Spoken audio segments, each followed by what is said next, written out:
Muchas gracias, Maggie. Bueno, mucho para hablar esta mañana con el doctor Henry Albornoz, como ustedes lo saben, infectólogo, también asesor del Ministerio de Salud Pública, tanto con respecto a los números que acaban de publicarse por parte de lo que significa a esta altura la emergencia sanitaria en nuestro país, como también la advertencia realizada por él mismo sobre la posibilidad de la llegada de una tercera ola que se suma al adelantamiento de las enfermedades respiratorias con la llegada temprana del frío. Así que, doctor, le agradecemos mucho estos minutos justamente para abarcar toda esta temática y, si le parece, empezar con una evaluación de lo que han sido los números publicados ayer por parte de lo que es hoy la emergencia sanitaria.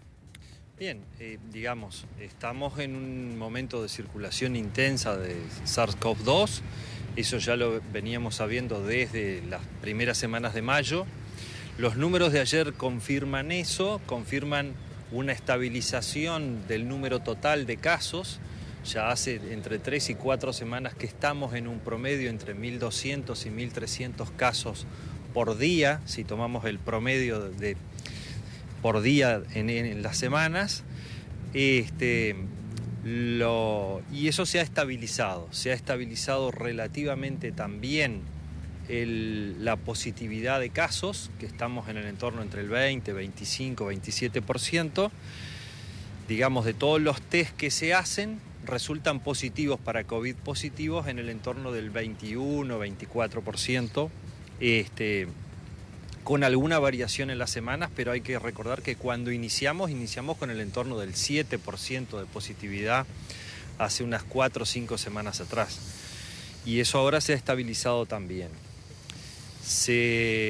Lo que sí hubo fue un pequeño aumento en el número de fallecidos. Estábamos en un promedio en el entorno de los 3 fallecidos por día, lo que en la semana daba en el entorno de 21 a 22 personas, y pasamos a 28, lo que da un promedio de 4 fallecidos por día.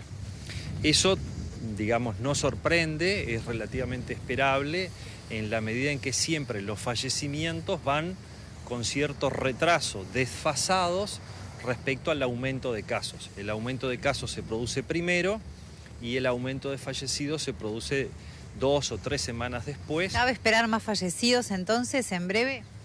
Bueno, con estos números, si los números se estabilizan en esto, digamos, es probable que podría haber un pequeño aumento del número de fallecidos por semana por COVID-19. Pero no es esperable un gran aumento, es esperable que nos estabilicemos en ese entorno. Lo que explica además que los fallecidos se retrasen un poquito es porque en general en la primera etapa de circulación más intensa del virus, la circulación se produce sobre todo en las personas jóvenes, los que están más activos en la comunidad.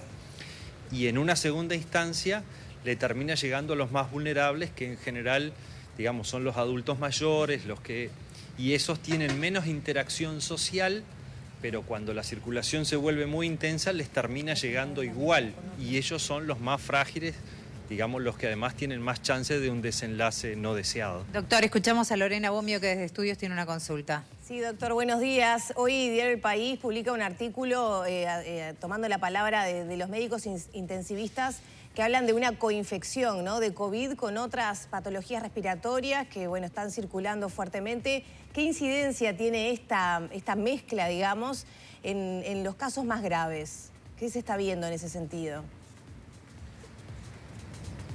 Bueno, eso era esperable también, en la medida en que este año estamos teniendo la circulación conjunta de los dos virus, del virus de influenza o de la gripe, y coincidiendo con una ola de circulación de COVID, es esperable que ocurrieran coinfecciones, digamos, que las personas se pudieran infectar simultáneamente por los dos virus. Eso ya pasó en el invierno pasado en Europa, si ustedes lo recuerdan, inclusive se le había dado un nombre en la lengua anglosajona, en inglés, pero digamos, eso es esperable, puede ocurrir, no es de una frecuencia muy alta, pero sí puede, digamos, aumentar la gravedad en la medida en que la misma persona cursa 2 infecciones virales y la gripe es también una infección grave, o sea que en las personas vulnerables. O sea que si se agrega la coinfección de gripe con SARS-CoV-2 en una persona con factores de riesgo, eso puede tener complicaciones y eventualmente, digamos, puede requerir internación, tratamiento y puede ser un cuadro grave. ¿Se puede afirmar que ya estamos en una tercera ola de COVID-19? Bueno, venimos con un aumento de la circulación clarísimo en la comunidad.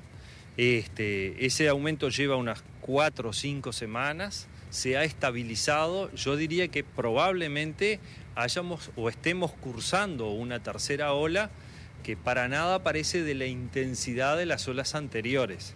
Y esperemos que siga así, aunque la eventualidad del aumento todavía existe en la medida en que recién estamos entrando en el invierno. Recién van a empezar los fríos más intensos y en la medida en que esto se dé en el conjunto de circulación de SARS-CoV-2 y gripe, puede ser una situación, digamos, de una demanda importante al sistema de salud, que hoy no la tenemos en cuanto a lo que tiene que ver con las internaciones. Tenemos una demanda más alta por infecciones respiratorias en general y por la conjunción de gripe y COVID-19, pero no es todo atribuible a la circulación de SARS-CoV-2, sino también a la circulación de otros virus respiratorios. Escuchamos a Magdalena Correa, que también tiene una pregunta para usted. Sí, Albornoz, buen día, ¿cómo le va? Primero quería consultarle acerca de las nuevas variantes, BA4, BA5, que aparentemente todavía no están en el país, pero seguramente sea inminente, sobre todo con la movilidad de cara a las vacaciones de julio. ¿Qué efectos estamos teniendo con las vacunas? ¿Qué cobertura al día de hoy podemos decir tiene la población con las vacunas ante la inminente llegada de estas nuevas variantes? Y ya aprovecho a consultarle respecto a esa cuarta dosis. ¿Es recomendable que la población en general ya empiece a dársela nuevamente? Bueno, las nuevas variantes, digamos, la información que tenemos todavía es relativamente reciente. Se identificaron inicialmente en Europa, hay noción de una circulación que va en expansión, llegó a Estados Unidos también, es probable, muy probable diría yo, casi seguro que también va a llegar a la región y al país. Lo que sabemos hasta ahora es que son subvariantes de Omicron, mantienen en general las características generales de dar mayoritariamente cuadros leves a moderados. No tiene un comportamiento excesivamente agresivo como sí tuvo, por ejemplo, Delta en Europa o la variante que tuvimos inicialmente en la primera ola del año 2021. Esta tiene un comportamiento similar a la que ha tenido las subvariantes anteriores de Omicron. Lo que sí se sabe es que es más transmisible, se estima que un 10% más transmisible que Omicron, que a su vez era bastante más transmisible que las variantes anteriores, o sea que la transmisibilidad es alta.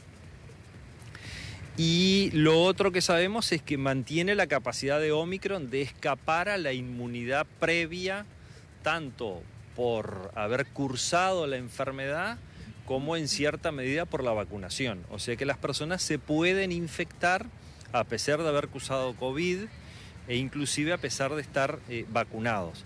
Lo que sí hasta el momento se mantiene es que la efectividad de las vacunas para prevenir las formas graves, para prevenir la necesidad de internación y de ir a la unidad de cuidado intensivo, se mantiene para estas nuevas variantes.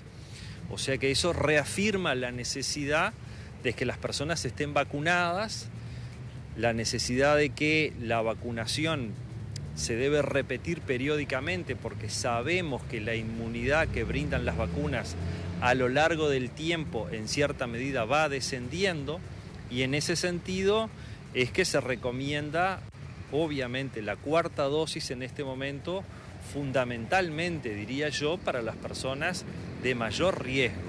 Los mayores de 65 o de 50 años, los que tienen comorbilidades, las personas que toman medicación inmunosupresora o que tienen por algún problema de enfermedad o alguna cosa un déficit en su sistema inmunológico y las personas que tienen enfermedades que los ponen en riesgo de una presentación más grave. Doctor, muchísimas gracias por estos minutos.